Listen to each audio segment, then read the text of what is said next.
Perfect, Scott. I'm Kevin King. As Greg mentioned, I run the consumer credit business at LexisNexis. So very focused on underwriting, account opening. To a lesser extent, spend some of my time in the marketing world. But for the most part, think FCRA regulated credit data. Where really I've spent my entire career is trying to expand that picture that lenders have of a consumer and their ability to repay debts beyond what you might get from traditional data. So the play here is typically not to replace what's being used from a FICO or Vantage perspective, but add on, provide new insights, hopefully unlocking competitive advantages. And certainly, as Greg outlined, the landscape there is changing quickly, both in terms of what you can use, how you can use it, why you should use it. So looking forward to a really good discussion today. Great. My name is Walt Wojciechowski. I run Microbuilt. I'm the CEO for Microbuilt. And like Kevin, we're a specialized CRA, basically, is what we are at the heart of what we provide. We service the fintech industry and traditional industries with our products, and we're a cradle-to-grave provider from consumer reporting products to business products and in a lot of cases, we are also enhancing what we provide to those customers, not necessarily replacing what they use, but we would enhance those products. And looking forward to the discussion. Yeah, so you can see we've got a pretty good panel of people that have a lot of view across a bunch of different portfolios and types of lending applications. So we'll start with kind of building on the theme that the demographics of the country are changing. So if you think about the millennials, that are about 70 million of them, you've got the Gen Zers, there's about 67 million of them. They're all coming into adulthood. They are progressing through the world in a different way than their parents did. Again, they don't go to a bank and ask for credit, generally speaking. They go to places they want to be, and they look for credit that is offered to them. And so as you think about that, and you think about the traditional bureaus, right, that's part of the reason that you got 60 to 70 million people that have thin or no files, because they're not playing by the old rules. And so now that the question to the panel is really, how do you think about alternative data and trying to get a beat on these new consumers in the new environments that they're in, which is generally remote, not in person? Well, sure. I'll kick us off here and say, you've highlighted two, I think, really interesting trends that probably point in the same direction in terms of the need to expand our understanding of how consumers are managing credit products. From a demographic perspective, to your point, Greg, we are seeing these areas kind of mature into credit seeking and then get more aggressive. We look back to, say, January 2020 at LexisNexis, see about a 70% increase in the percent of applicants for banking and common credit products, 70% increase in the applicants that can't be scored with a FICO or Vantage score. Right, so that's partially about that demographic expanding. It's also a lot about them getting more active in seeking credit products because more and more things are coming up that fit their needs and meet them where they're looking to get access to these solutions. So a couple of different things are coming into play there, but certainly the need for lenders to get a beat on these consumers is growing because the opportunity being lost if you don't continues to mount. On buy now, pay later, I think of that more as something that's get into the impacts on the data landscape, but from just a lender perspective, it's increasing competitive pressures, which means the need to dial in offers, get more aggressive in what you extend to consumers without incurring significant increases in loss rates, all point to that need to understand how a consumer manages their credit outside of the lens of what they're getting simply from traditional data. So maybe two different trends, but they point us in the same direction of needing more insight.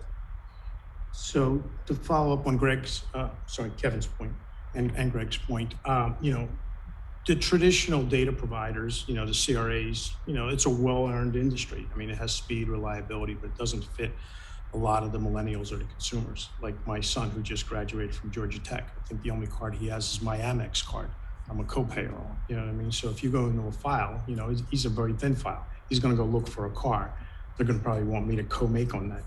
Car, Absolutely. Basically, which I will, because I'm a good dad.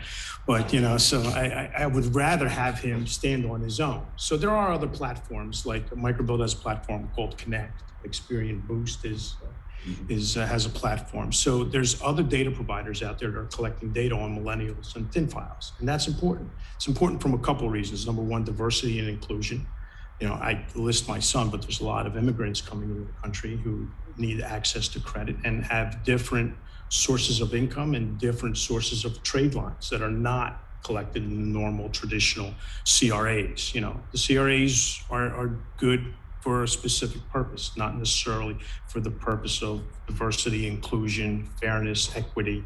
And there's other sources of data that you can use to underwrite those types of consumers under their utilities, their buy here, pay here, their subscriptions, and that data can be verified as long as it's done and as long as the compliance on the other side is correct too. So Connect is a product that basically lets the consumer control their credit habits, and it is verified on the back end, the same way as Experian Boost and some of the other products are out there. So there is an industry that is basically allowing more consumers to take more control of their own credit destinies on a go-forward basis. Well, you raise a really interesting point on maybe the struggles that buy now, pay later may present to consumers who are younger trying to build that credit footprint. There's a lot of pressure on these products to reduce the impact they're going to have on a consumer's credit file. I think the ubiquitous thing already is posting soft inquiries versus hard inquiries, right? So you're not going to see that inquiry behavior. I think consumers have been trained to think of inquiries as harmful things, but very often when you're trying to establish a footprint at the major bureaus and become credit visible, those inquiries, whether or not you're approved, can be pretty important. Those are pretty much gone in this market. I think the next piece is the payment behavior. We still see fairly consistent reporting to the big bureaus of buy now, pay later products, but there's a big part of me that wonders how long that may last. All these companies are pushing for consumer acquisition. How do we get more consumers on my platform? And the ability to design their products so that even poor payment behaviors don't create much of an impact, that feels like a carrot that is going to start getting dangled in front of a lot of these products. Yeah, and I think that's kind of the important thing to focus on. We're a data analytics shop, so we use supervised machine learning to build models. And it really is about the measurement of the data and how correlated it is to the other data sources you're using.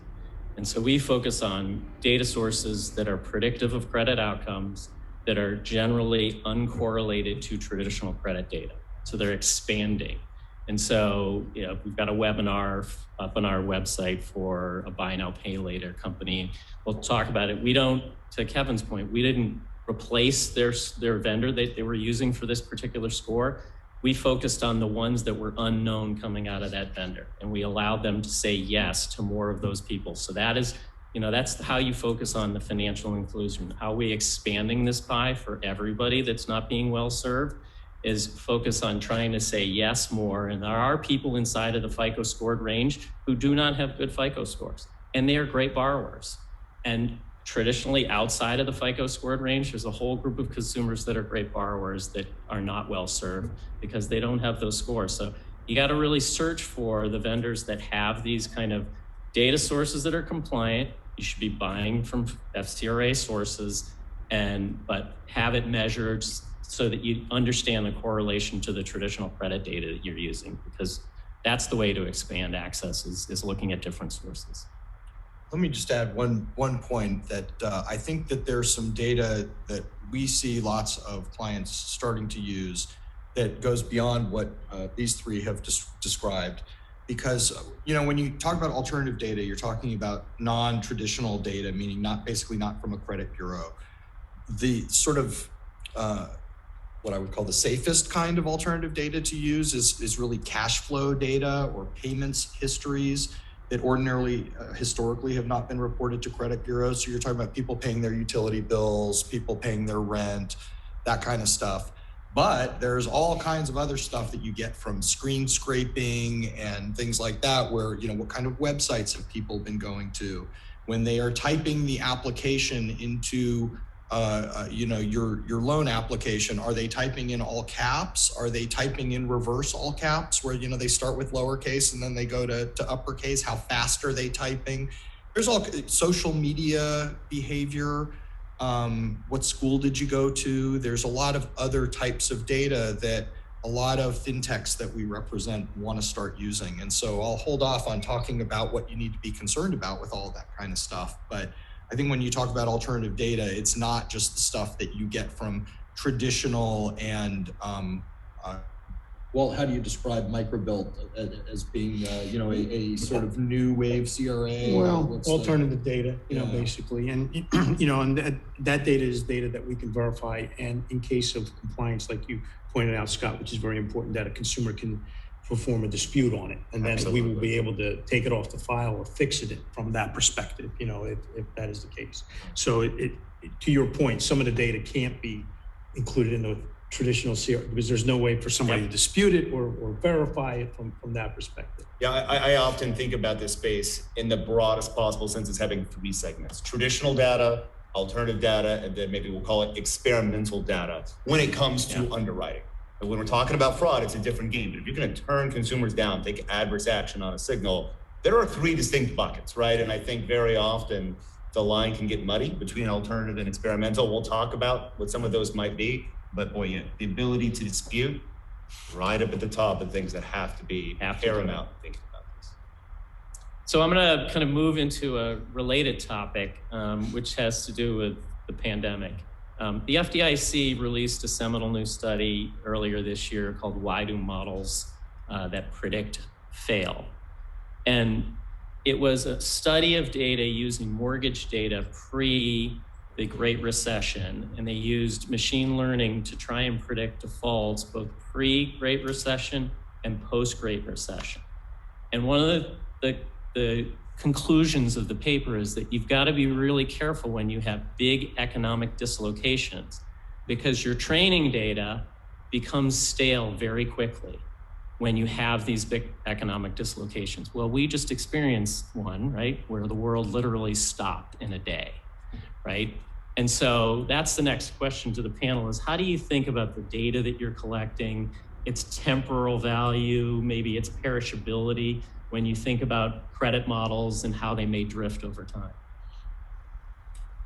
So, and we have been thinking about it and we've been, working on it, Greg, to your point. What I'm hearing and what we've seen, at least in our databases, is that the data didn't get, I don't know what the right word is, worse, it actually probably got a little better. People used the stimulus money they received and then and they couldn't go anywhere. They couldn't travel, they couldn't drive anywhere. They worked from home and all that and used that to pay down credit lines. They paid down debt. The more interesting point is going to be what's going to happen in the next 6 months as we've started to, travel more. Frankly, for myself, this is my first flight since the pandemic started. Drove everywhere else, so now, it's going to be, okay, what happens now, in terms of that data and the scores and more importantly, how do we figure that into the scoring models on a go forward basis, so. Yeah, I think that during versus post-disruption distinction is so important. We think about whether it's data sources or models, everything is being built on a fundamental set of assumptions, right? Consumers are going to generally behave going forward the way they have historically. I think it's probably unfair for us to ask data sources or models to foresee things like a pandemic or, just as importantly, and how regulators are going to respond to that event. I think if regulators had taken a different approach, maybe less aggressive in terms of stimulus, maybe it's lawmakers, but also in terms of, forbearance, eviction moratoriums, we have less of that, and this economy looks completely different right now. So it's tough to ask models to, in that moment, foresee that, but I think that big question is, does consumer behavior snap back to the pre-disruption form, or has it somehow been altered in a way that whatever your tools were before the event happened, no longer forecast things correctly? I don't think we know that either. Yeah, Walt, and in part because I don't know consumers have really felt the full impacts once these protections are taken away of what this particular disruption has caused. So we'll see what lessons might be learned on the consumer side and what the long-lasting impacts are. I tend to fall on the side that's skeptical that consumer behavior is going to have some long-term shift.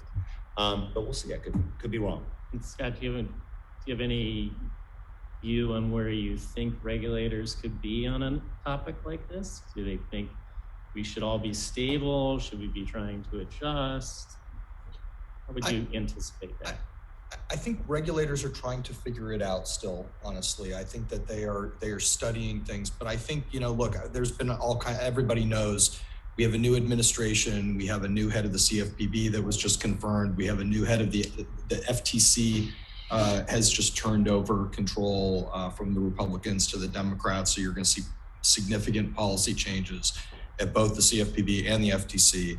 And in the big blue states like, California, New York, Massachusetts are the three most aggressive state regulators. There's plenty of other state regulators who are aggressive as well. I think in all of those places, what we are seeing is just really a lot more suspicion of the industry and an assumption that really more of a presumption that there's probably something bad going on, and let's prove it to us if you're not doing it. Maybe that's a little strong to say. I'm sure they wouldn't like hearing that, but I think that's kind of how I see, what they're doing right now. And so, look, I think that the most important issue for regulators right now, in addition to just sort of making sure that people who have been impacted by the pandemic aren't being affected by servicing practices, is fair lending. And it's going to be a really broad thing. It's going to be different from what anyone has experienced before, because it's not just going to be fair lending. It's going to be fair advertising. It's going to be fair fraud screening. It's going to be fair servicing. Things like, who's paying late fees, how does that break down on demographic grounds with respect to prohibited or protected classes. And so we'll talk more about it as we get into some more questions. But I think that I think regulators understand. There was a statement put out a couple of years ago by the federal bank regulators and the CFPB on the use of alternative data, saying, look, we like alternative data when it's going to expand access to credit. And that's the great thing about alternative data, because people who have thin files or people who have who are credit invisible, a lot of those people are good customers, and these guys can help you identify who they are. And the regulators know that, but at the same time, as I said before, there's all kinds of other things that are going into some of these algorithms that are being used by a lot of online lenders that cause them concern. I mean, for example, what kind of mobile device are you filling out the application on? Is it an iPhone? Or is it something else? Well, iPhones are really expensive. And does the ownership of an iPhone correlate with, race or gender or anything else? And so you need to do a fair lending analysis to figure out whether, if that is an element in your algorithm, is that something that's going to result in disparate impact? And is it something that you can explain? And so we'll talk more about that a little later. But to Scott's point, I agree that the new director of the CFPB, my understanding is that it's going to be more about enforcement than it is going to be about rulemaking. It's going to be taking the existing rules and making sure that compliance is happening in the right way. Same thing with the OCC and the same thing with the FTC. It's about complying and enforcing the existing rules before we go out and try to make new rules, especially coming out of the pandemic. So Scott's point is a very good point, that you need to make sure that you have your compliance ducks in a row, and if not, then hire Scott. Exactly.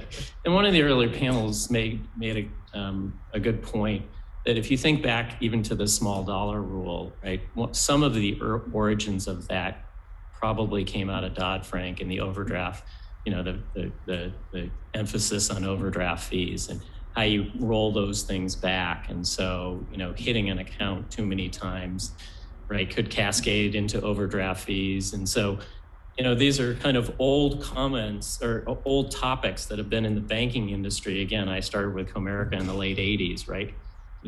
Overdrafts have been a topic in the banking industry for a long, long time. And so I think they're trying to settle some of these things through new uses. And so, they'll prescribe how you can pull payments so that they get rid of an effect of pulling it too many times, which is the overdraft fee. So I think you can kind of trace it back, and you'll get back to a rule where they're just trying to get people to be fair. And I get it. You got to balance the rights of the lender to collect that debt, right? I went through that a lot. And then with that consumer's right to not be, harassed. And so there's a balance there somewhere in the middle that you got to strike. That actually leads us directly into the next conversation, which is on point. So last month, Plaid agreed to a $58 million class action settlement. This settlement covered almost 100 million US consumers.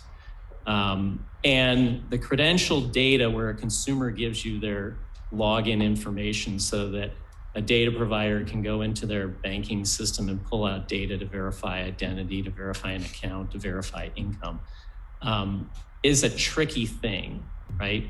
And when you read the court documents, you can see some of the complex issues that are involved in that. And so we know that it's been embraced by probably easily 30% of the US population, that they're willing to give those credentials. There's a new movement ahead by the top 11 banks to create a central database or access point where you can get that.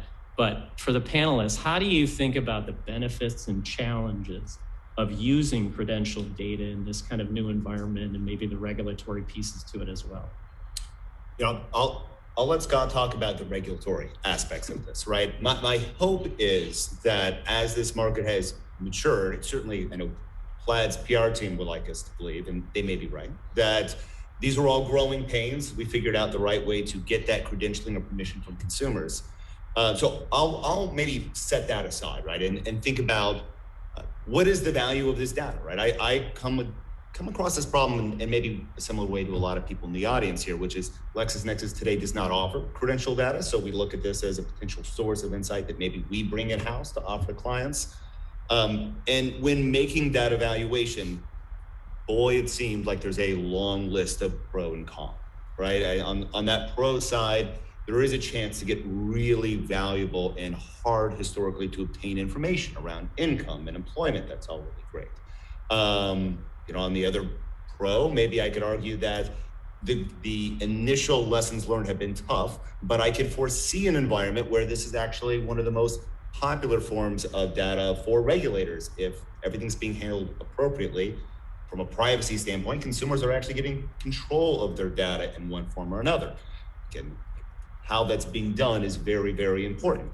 But on the con side, look, 30% of Americans maybe have adopted this, but that's for very specific use cases and with very specific promises on how that data is going to be used. And those promises concern me, right? I'm very concerned about a consumer's ability to show certain aspects of their financial life but keep others hidden, and that throwing off predictive signals on their ability to repay debt. You know, I'm concerned about any promises that might get made to a consumer to incentivize their credentials and their permissioning that might say this data will never be used to harm your credit score. It's only going to be used positively. Again, that's something that really hampers and potentially throws off evaluations of consumer credit assessment.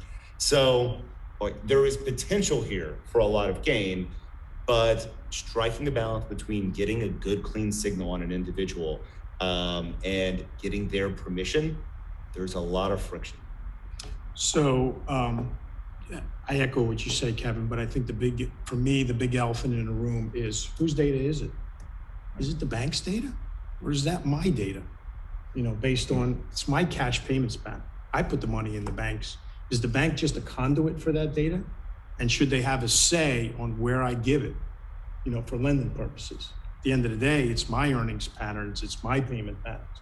It's not Citizens Bank's payments patterns. And, you know, so I think that needs to be fundamentally solved. And I think the banks are starting to come around to that because they see a groundswell of consumers.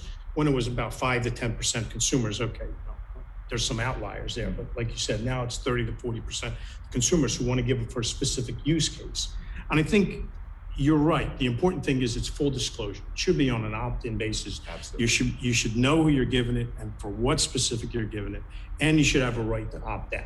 You know what I mean? At any point in time, you should have a right.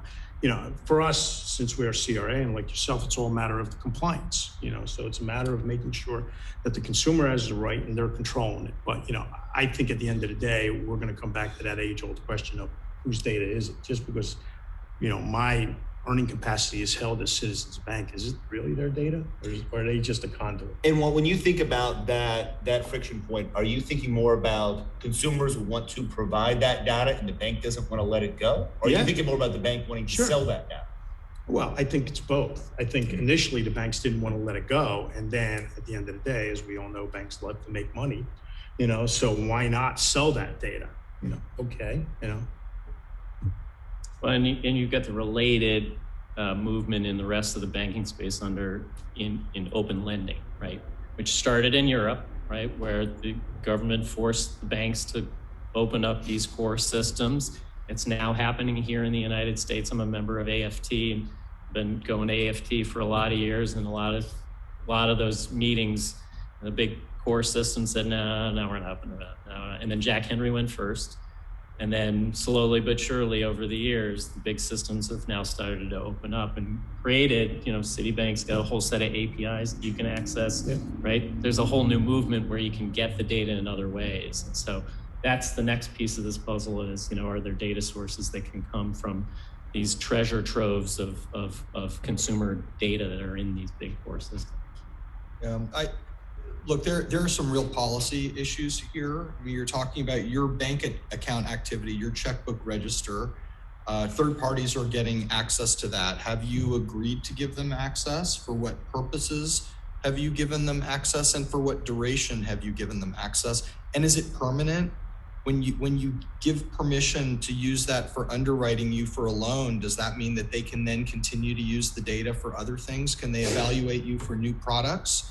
Can they sell it to third parties, or can they share it with their affiliates? I mean, the affiliate sharing issue is a pretty old one. I mean, we dealt with Graham Leach Bliley for our bank clients a long time ago, and SB1 in California. And now we have states coming out with laws like the CCPA in California, which is now being copied across the country. And you're seeing some variations among those laws a little bit. It'd be nice if we had a federal standard that governed all of it. But I mean, honestly, I think that privacy restrictions are going to get more restrictive going forward, because I don't think your average consumer, or at least I think a lot of regulators think that your average consumer doesn't really understand when they check that box saying, yes, you can have access to this data. I don't think they understand what's being done with it. And it's not so clear whether the companies that are getting the data, maybe they got consent for one purpose, but are they then using the data consistent with the authorization that they have? I think there's going to be a lot of focus there. The California AG has already started enforcing the CCPA. They just appointed a new head of the department that manages privacy in California. I forget who it is, but the commissioner in the back of the room, I'm sure could tell you about that. My colleague Jan Owen back there. So anyway, I think that's a pretty good overview of what the issue is. And there's one that's related, which is, look, if a consumer gives a company their login and password, and that company comes in through the firewall of that bank, right? And then they start pulling data out. That company is acting differently from a cybersecurity threat perspective than that consumer ever does. And so you've got to start thinking about the safety and soundness of the entire system, because if you've studied at all what happened at RSA, one RSA employee in Australia clicked on a spreadsheet in an email from someone that they didn't know, and they created a fissure in RSA's firewall. That group that did that was a very unsophisticated group, but there was a unit of the Chinese army that came in just after that, and in 5 days, they burrowed all the way to the seed farm and stole every single seed for every RSA token in 5 days. And so you got to think about this from a more global perspective. Is should we be enabling companies to come in through, bank firewalls and other credit union firewalls to pull data in a kind of unorganized way? Probably not the best thing for our collective safety and soundness. We should probably find a better way to do that that's more organized. And Greg, think back to maybe that framework that I laid out initially of there's traditional data, there's alternative, there's experimental. It feels like this is an area that's trying to mature from the experimental range into alternative data and something that's more commonly used. And when I've taken meetings with companies who provide these kinds of insights over the last 12 months, it feels like I'm starting to watch them run ahead of regulators to where, Scott, you suggested they may go. I used to talk to these companies and they'd said, look, I'm going to collect the credentials, log into this consumer, I'll get the permission. That permission is good for 24 months. Now it's good for a single login typically. It used to be I could see anything in their bank account. Now I have to get permission to see specific types of transactions from the consumer in that single login. So it feels like there's this maturation process, but with that, from the lender perspective, comes a lot of consumer friction.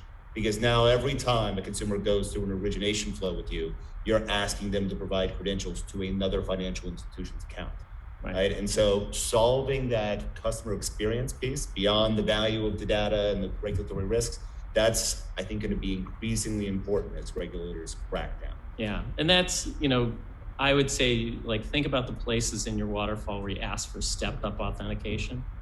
And again, if you can find a database-driven, FCRA compliant use case where you don't have to go to that stepped up authentication, you're going to get better conversion rates, you're going to get better performance, right? And again, I'll point you to the webinar that we have on our, Ryan can tell you what they experienced at the SEMA, that all of those things play out. You just got to think about those steps, the subtleties of those steps. Moving on to the regulations. So you mentioned GDPR in Europe, right? My home state of California, CCPA, wasn't far behind. There's a new landscape. Those are two frameworks that we can use to kind of guide, how we think about it and what the other state laws would be. What are the challenges that you see in 2022 from a near-term regulatory perspective for our lenders in the room? What do you think they're going to face this year? Sure. So again, I think when you talk about using alternative data, I think that fair lending is really the top issue. Are you giving adverse action notices when, different points in the process, people can be kicked out, when you're dealing with leads, for example. Are you giving an adverse action notice when somebody rejects a lead based on, sort of looking at the data that's contained in the lead? Those are important issues. And then look, every single lender needs to be doing fair lending reviews because the CFPB is about to come in and do them for you. And what that means is when you have, especially if you're using machine learning, artificial intelligence, algorithms, everything that all the online lenders are doing these days, that's something that they are really, really interested in because, they want to understand what's really happening in the background. I will tell you, we see AI programs all the time that will just immediately start redlining because zip codes are really predictive. Well, guess what? You're not allowed to use zip code. That's an obvious example. But what you're looking for are, some of our clients, when we do fair lending reviews, they have 4,000 or 5,000 different data points that they're putting into the algorithm to figure things out.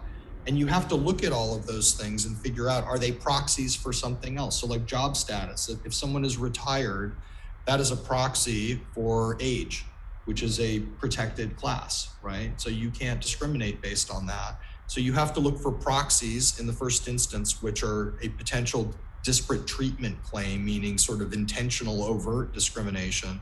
And then you have to look and see, okay, so you're really testing the model now when you're looking at one of these algorithms.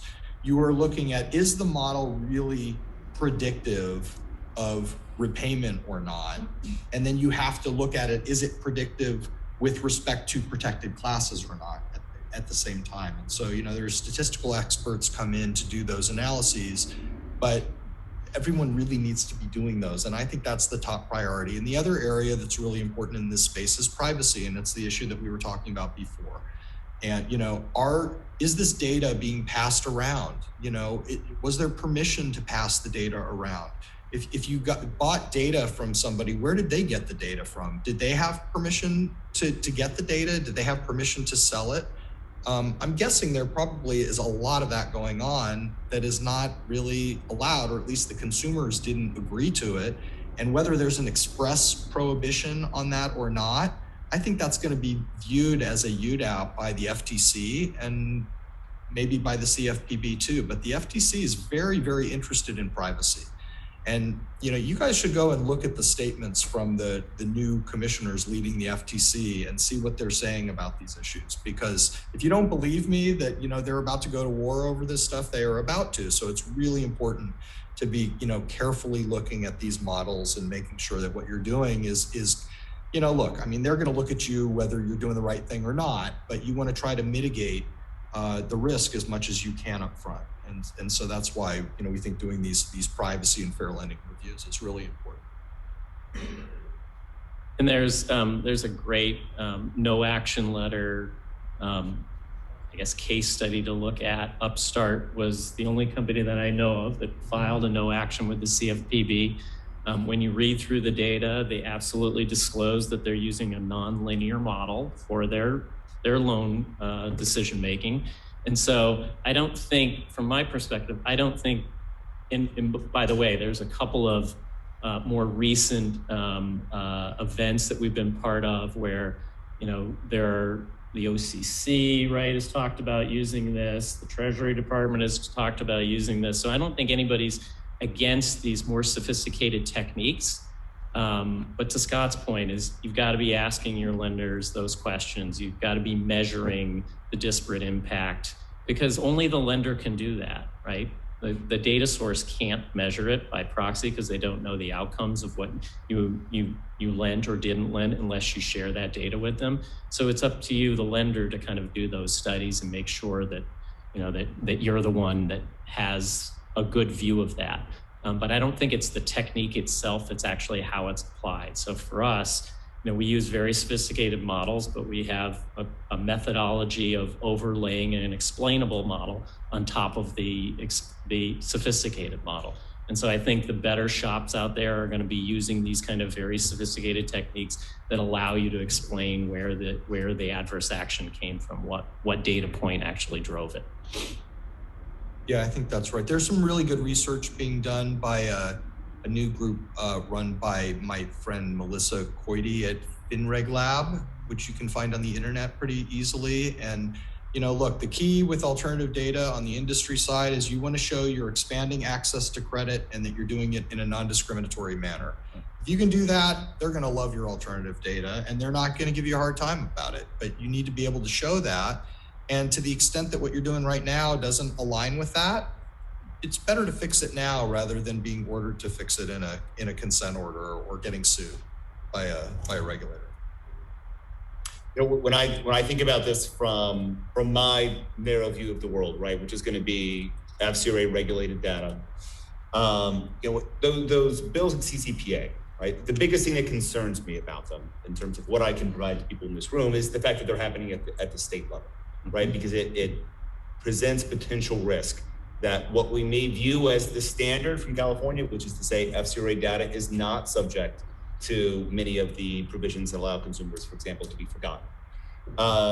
That's not a guarantee that that's going to happen in every state house across the United States. It certainly stands to reason that they would not want to mess with that, because you're starting to talk about systemic risk. If one specific state says, I'm going to allow consumers to have their credit data essentially wiped clean, it's always there. And I think it's easy to imagine that state houses that are controlled by either side of the political spectrum might find their own independent motivations to not grant an exception for FCRA data. Yeah. Right, so from a privacy standpoint, because most of my assets are currently exempted, that's more what I worry about, the potential for variability. From a fair lending standpoint, my peers at LexisNexis on the fraud side, they spend the bulk of their investments thinking about investment in new features, really cool new tools. And we do a little bit of that on the credit side as well, right? But there's a lot of investment in compliance, which sounds incredibly dry. So you realize that's pretty much the key that has to get unlocked, that you can never use these tools that we're building in the first place. Right. So model explainability, being able to, for the most part, forego the notion of intellectual property and lay everything out on the table. what variables are we using, what data sources, where did we get it, how do we evaluate it from a disparate impact, from an ECOA and Reg B standpoint. All of that has to become table stakes. I think about this industry 10 years ago, we did not like to share that kind of information. That all felt like part of our secret sauce. Now it's the only way we can operate in order to get our customers prepared for the kind of scrutiny, Scott, that you've suggested. And, to follow up on what Kevin said, that historically we've always thought that the Ds or the Democrats would act one way and the Republicans would act another way. Well, the Republicans are crossing the aisle these days, and also are concerned about transparency in the data and the privacy. So it's not necessarily a slam dunk that, in different state houses, you're going to get what you think is the typical choice. So it's a matter of making sure that there is transparency and there is skepticism in some of the CRA data, and making sure that it's verifiable, that the consumer has a right and access to that data, and then they also have the right to dispute that data. And if it's wrong, then it either needs to be fixed or not fixed. So the consumer at the end of the day has control or has a visibility into that data. And if you think that as an industry or as players that will be protected by the Rs, I'm not seeing that. I'm seeing a sea change of that in state houses, that more people are concerned about the privacy. And I sit on the Consumer Data Industry Association board, and we're seeing more and more of that, not only in DC, but at the state house level. Yeah, and you'd think that this is a, well-heeled process, but look at how CCPA came to be in the state of California, right?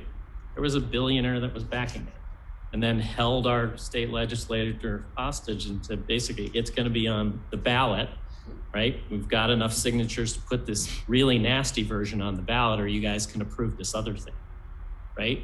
So, it doesn't happen in a organized way a lot of times, and that's, maybe not the best thing, but that's reality. That's how CCPA is now law in California and being propagated other places. So, and we all have to deal with the outcomes of that, right? That's just something that we deal with.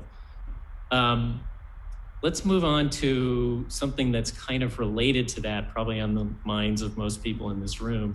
So the economic response to the pandemic by the government has been unprecedented in almost every way that you can imagine.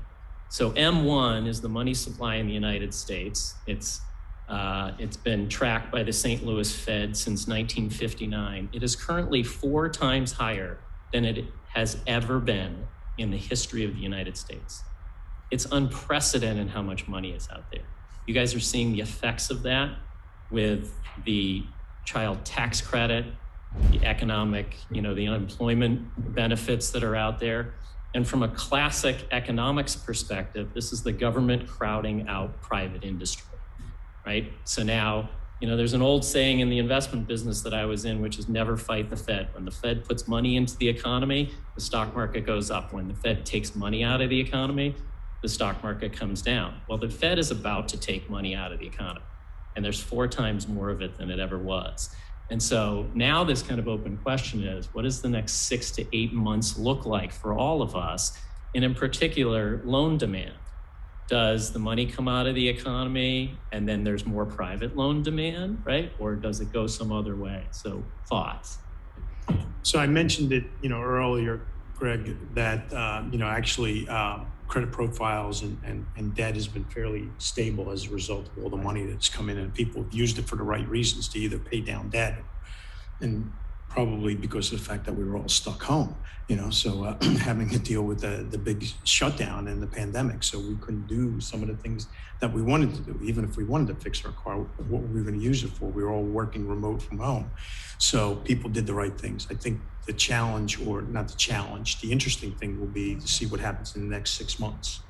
As the economy opens up more, as people feel more freedom to travel, to do more things, and as they start to draw down on that credit, is it going to lead to potentially to more defaults, and why? What will be the gestation behind that? I think the 2008 crisis was different than this. Right.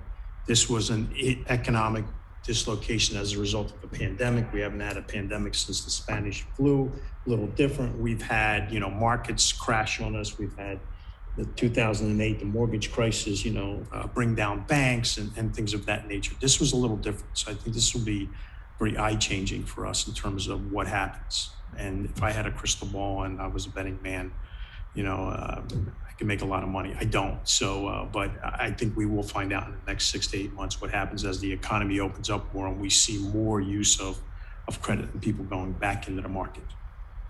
Yeah, Greg, I think this plays back into a question you raised with that FDIC study of how will the models you guys use, the data sources you use, continue to forecast risk as we come into, maybe I'll use some safe terms here, post-pandemic protection world, right? Where a lot of the protections that have been placed start to fade away. A lot of the unique kind of environmental factors start to go away, and things start to feel normal after consumers haven't dealt with normal for some period of time. They could stay, and we may see lingering effects from a lot of the positive consumer behaviors that Walt, you mentioned. A lot of lessons learned potentially from consumers and how they manage their credit. You could see a reversion to the mean, or you could see the pendulum really swing. Right, I think we're monitoring really closely on our end. We have a lot of insight into landlord-tenant dispute data, so the kind of disputes that tend to result in things like evictions. Are we going to see a massive wave of that as we start to see things in different states work themselves through the court and the various waiting periods that are involved there? I think it's just really tough to forecast how it's going to happen. And that's in part why I think everyone needs to keep a really close look at their models, make sure they're doing a lot of kind of performance monitoring, loan performance and model performance. So as that picture gets clear, they know how to react. Yeah, and I think that's really, really important. We monitor the distribution of scores by customer. And so you want to keep on top of that. As you see these models drift, this is a big sea shift that's coming, right? The easy way is there's 14 trillion of unspent private equity money out there. There's a bunch of SPAC money out there. There's a lot of money sitting in banks and credit unions. You're starting to see banks get more involved in the online space. It's because they're overfunded. They've got all kinds of deposits and not a lot of loans. And so they've got money to put to work. And so that's going to be the really interesting thing, is it a smooth transition from government money to private money? Or are we all going to have to watch these credit models because it gets rocky in the middle? No one knows. But it's coming at us pretty quickly because inflation is here. Welcome. The last thing we have is kind of a quick one. Hopefully we got a couple of minutes here. Leads. So a lot of discussion about leads. Seems like the variability of leads is up, the messiness of leads being sold. We see people, trying to figure out other ways, like go to direct mail. So any thoughts on the leads market, what you see with your customers doing, how you respond to this? Anybody? Gosh, I spend more of my time thinking about the underwriting space. It leads to the extent that we're investing in solutions. It's around lead hygiene, right? I think rather than any kind of lead generation tools, it's trying to address the issues that, Greg, you pointed out, where there's increasingly a lot of synthetic identities, there's increasingly a lot of other shady behavior that's sitting in these lead profiles, and how do we leverage the world of alternative data, in this case, maybe a different set that isn't as tightly governed by FCRA, to go through those populations and try and identify risk. But that's really our vantage point on it versus more of a lead generator viewpoint. So I don't know if this is a coming trend. I'm not sure, Greg, but I am seeing more pre-approved mail going out the door. You know what I mean? So from customers and asking for it. For the longest time, it was something that wasn't used, and it was online leads. But there are more customers asking for pre-approved mail. Now that process is well earned in terms of FCRA has mandated that for years. There's a process for that in terms of how you look at the file, how you look at the disclosures, the pre-approved offer. All that has to happen, and everybody knows how to do that in our space. So I don't know if it's a long-term trend or if this is the trend just coming out of the pandemic. But I have seen more customers ask about that. Is the ability to use pre-approved offers and mailings again. So we got about 5 minutes left. We'll open up questions from the audience. Any topics you want to talk about today? Wow, we must have done a good job. Who's gonna All win? right, I'd like to thank win the the Yankees Red panelists Sox for game? their time. Hopefully I this have was no useful unbiased and thoughts. added something new to the discussion.